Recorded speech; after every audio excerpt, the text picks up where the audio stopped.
పాత్రికేయ మిత్రులకు నమస్కారం. జూన్ 6న ఖరీఫ్ సీజన్ ప్రారంభం కావాలి. ఈసారి వాతావరణ శాఖ నిపుణులు ముందుగానే వర్షాలు వస్తాయని చెప్పేసి చాలా అట్టహాసంగా ప్రచారం చేశారు, అట్టహాసంగా ప్రకటించారు. వాస్తవాలు కూడా ఋతుపవనాలు ప్రవేశించినాయని చెప్పి కూడా చెప్పారు.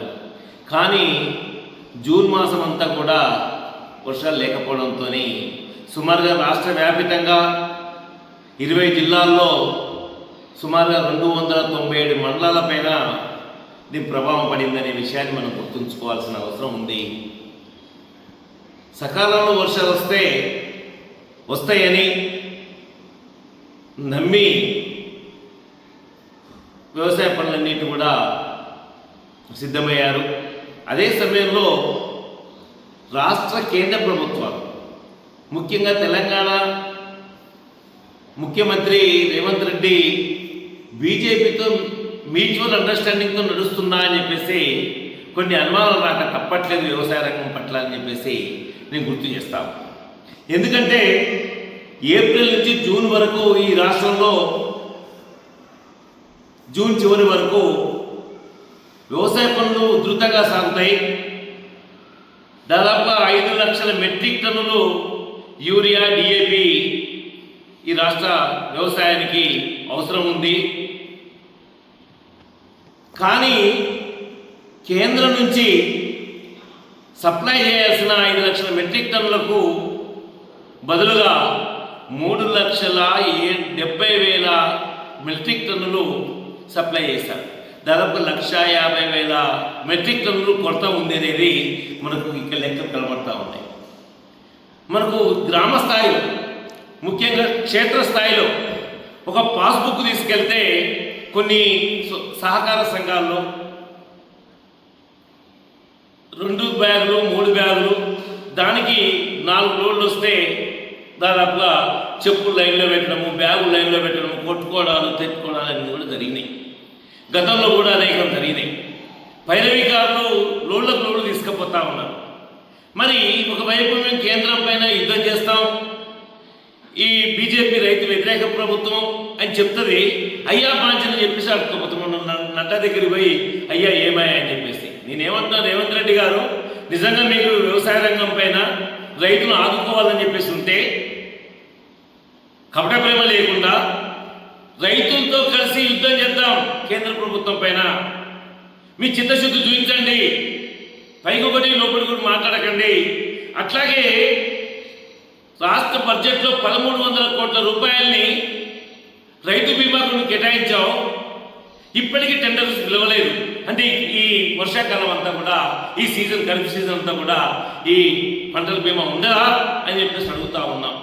అంతేకాదు, నీ రాష్ట్ర ప్రభుత్వ సిఫారసుల మేరకు ఏదైతే పంటల ధర నిర్ణయించడానికి మీ సిఫారసుల్ని ప్రభుత్వం అంగీకరించలేదు కేంద్ర ప్రభుత్వం. మరి మీరు ఎందుకు కొత్తగా తీసుకురావట్లేదు అని చెప్పేసి అడుగుతా ఉన్నాం.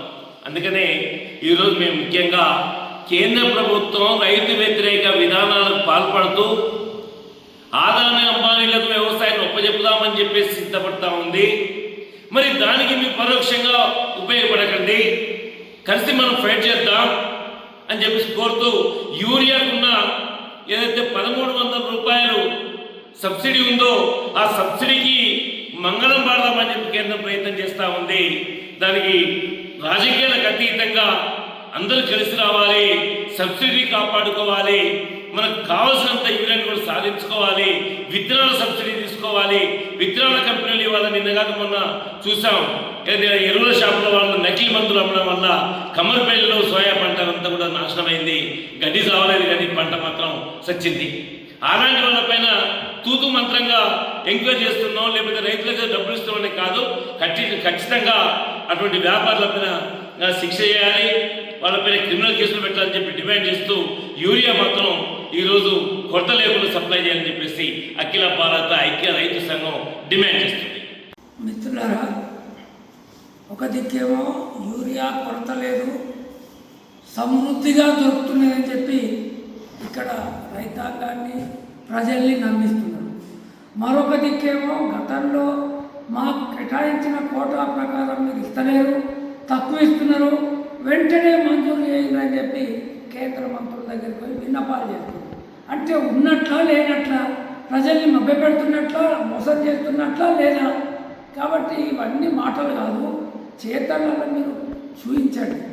రైతులకు అవసరమైన ఎరువులన్నీ ఏమాత్రం కొరత లేకుండా అడిగిన వాళ్ళకు అడిగినంత ఇచ్చే విధంగా చర్యలు తీసుకోవాలి. అదేవిధంగా ఇన్పుట్ సబ్సిడీ మీద, ఇన్పుట్ విత్తనాల మీద మీరు ఎంత సబ్సిడీ ఇస్తున్నారు?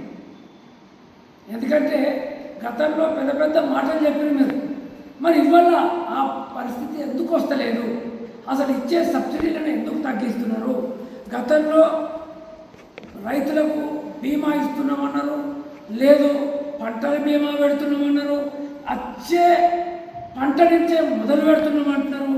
కానీ ఇప్పటికీ ఎక్కడ కూడా ఏ కంపెనీతో ఒప్పందం చేసుకున్నటువంటి పరిస్థితి లేదు. కాబట్టి ఒకటే, రైతుల్ని మభ్యపెట్టే విధంగా మాట్లాడటం కాకుండా రైతులకు ఉపయోగపడే విధానాలను, చర్యలను తీసుకున్నప్పుడు మాత్రమే రైతాంగానికి ఉపయోగం ఉంటుంది.